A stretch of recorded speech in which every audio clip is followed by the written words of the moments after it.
أذكر ضفع بقوار دربك قال طال البجنبال عادل بقبلان ابن ضازق ورشك ضاين يا أخي حيضنا إلي كشتنا عادل بقبل يزراب حيضان مديل ويحدد بجود خانمه يروسي روالي تسمي الاسم كوكرم بيخوي ما نديراني هيب يا عمل خاني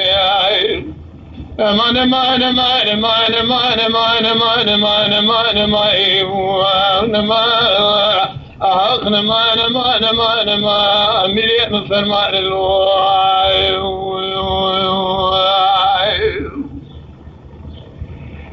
لولا مليء سبا وزيد جالي بحوالي قال لي كوارد وهذا كذب جميع صدام الحمية سرسبي ملياد البقي من يضرع شصالك هذا شامي كواشي غاشاغي فراني اي براسي ما غراد ولا شيء وديوان يلدري خلودي بخاينة دي اخباري من ذي جبوانات براتي خذ طابور عسكري قرن اسلام رايك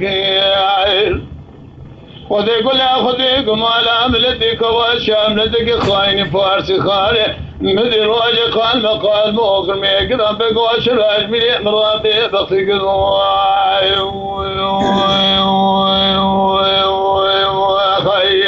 أمان مان مان مان مان مان مان مان مان مان مان مان مليء من فرمان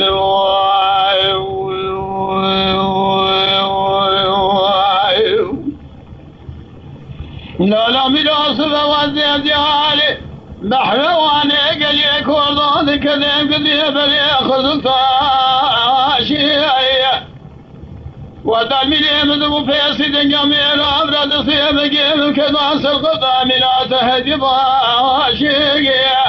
شاد البكالي طال البجبولا عادل بك ملي الزراباتي كشتن يجبونا كوردون بالسقضي دشتاني كواشي